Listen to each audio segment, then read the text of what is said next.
Hello teachers, my name is Wendy. Welcome to part 1 of the video series on how to teach outside the box. Now the purpose of these videos is to help us as teachers expand on the basic lesson plan.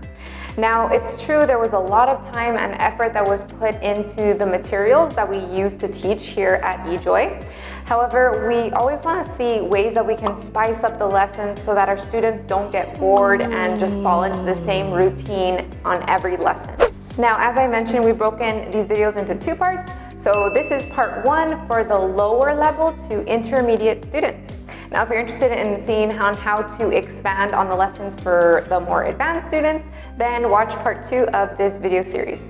Okay, so let's just dive right into point number 1.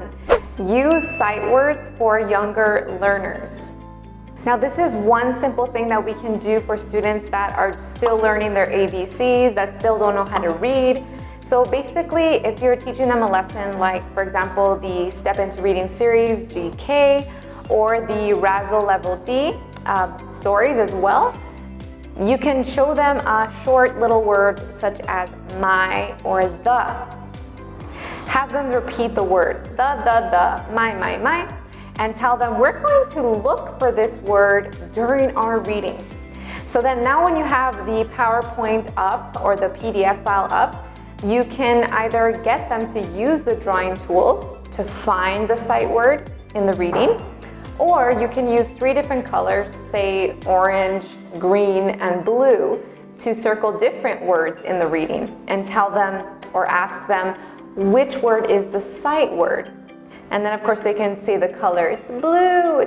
And this is something so simple that we can do with younger learners, but it's a great way to get them engaged so that you're not just having them repeat everything that you say when you're reading the story.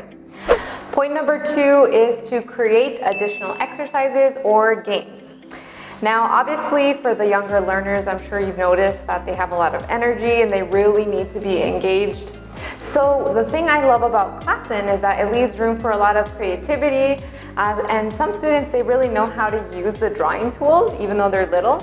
So take advantage of that, have them draw, have them move things around, have them roll the die. For example, you can create fun roll the die games. Like, for example, you can put the vocabulary words from 1 to 6, and then maybe the number 1 will be a shark, where if they roll a shark, they have to hide.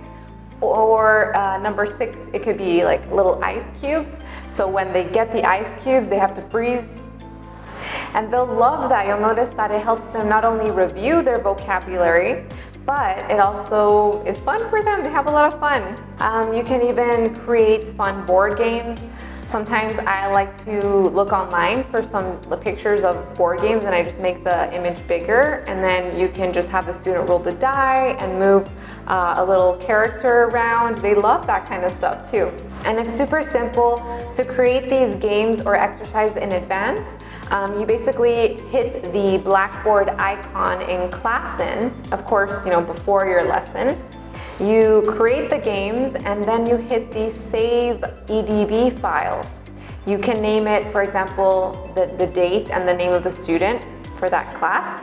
And then when you're ready to go, when it's the day of, you log into your class and then you just open up the file and everything's ready and saved. So convenient, super easy to do, and it really makes your classes that much more fun. You can also play Pictionary with the new vocabulary word. For example, say they're learning just basic cat or dog. You can tell them, okay, you have 10 seconds, what animal am I drawing? And then you draw it. Or they can do the same thing, vice versa. You can also play charades with them, especially when they're learning verbs. Like, what am I doing? Yes, swim, run, etc. These are short games and exercises that you can add to any lesson plan. And maybe it'll take an additional 5 minutes or less, but it really is worth it because it gives that extra flair, that extra spice, and it makes it that much more fun for the student. Now, if you want to see more ideas, like fun ideas on how to create games or these exercises, then go ahead please and watch the videos, 6 must-dos for a successful class, how to create a visually engaging class environment, and how to use TPR. These are great videos for the lower level students. Point number 3, use Google Images. Now, how can this be helpful for lower level students? Well, let's say, for example, in the reading of a story, there's the word bumpy, and your student says, what does bumpy mean? Well, they're so little that maybe if you give them a bunch of descriptive words or even try to show them something, they might not fully understand it. But you can just quickly log in to Google Images, look up an example of bumpy, maybe show them a ball that's bumpy, and then the contrasting a ball that's smooth, and right away they'll understand the difference. And you can use this for any vocabulary word if they don't really understand what it means. Point number 4, guide the student to respond in full sentences. Now you might think, but they're so little, they don't have an extensive vocabulary, how are they going to give me a full sentence? Well, don't just be satisfied with short answers. Even when they're little, you can start to really get them to expand their responses. For example, let's say that you are teaching the Let's Go G0 series, and you ask the student, what's this? And they say, yo-yo. Well, you can congratulate them because they got the right answer, but maybe you could try to elaborate more, have them say, it's a yo-yo. Can you repeat? It's a yo-yo. Very good. And then what color is it? Oh, it's green. Very good. It's a green yo-yo. So even with the younger learners, by asking them extra questions, you can keep them talking or even elaborate their responses. And one way that you can double check to make sure you're not talking too much in your lessons is to go into Classin, go to your lesson, and then hit the play button on the side of the student's lesson. I like to do this sometimes because I sometimes talk too much. I know that I do this, so constantly reviewing your own lessons can help you be more conscious of, is your student talking enough? Are you talking too much? Point number 5, use additional videos. Now, if you pick an appropriate video, it can really help them ingrain a phrase or a vocabulary word. For example, if they're learning to reply, no, I don't like, or yes, I do. This video, for example, is really good. Do you like juice? Yes, I do. Yes, I do.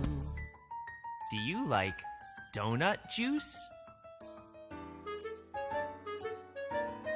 No, I don't. Yucky. Yeah, and there's many more videos that can actually help a student remember. However, with videos, there's 2 important things that you need to keep in mind. Number 1, some parents do not like videos. They feel like they're paying for a 30-minute class with a professional teacher, English teacher, and they don't want their student just watching videos. So if that's the case, then don't use a video in every class. Every now and then you can use it, but just be careful and make sure that the parent is okay with it. Point number 2, make sure that the video is actually interactive.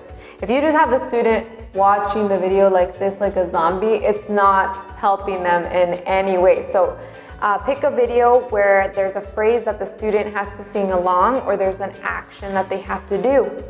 Now, you can also help the student with this by explaining the action before you show the video. And then they'll feel more comfortable and follow along. And you can also help them by pausing the video if you notice that they're not doing it, re-explain the action, and then hit the play button and then encourage them to follow along. Now, if you've insisted several times and the student is not willing to cooperate or follow along or sing along with the video, then turn it off. The video is no longer serving its purpose. Now, there are many ways to enhance our lessons with younger learners. And if you want to get even more ideas on how to make games, how to make fun exercises, how to use props, etc., then I encourage you to watch the videos, 6 must-dos for a successful lesson, how to create a visually engaging class environment, and also how to use TPR. Again, I mentioned these videos before, but they're really good help, have some good ideas. Well, I hope this video has included some helpful tips for you guys. If you want to know on how to help more advanced students, then please go ahead and watch part 2 of this series. I am positive that these tips will help the classes be more enjoyable for you and for the student. Thank you so much for watching and happy teaching!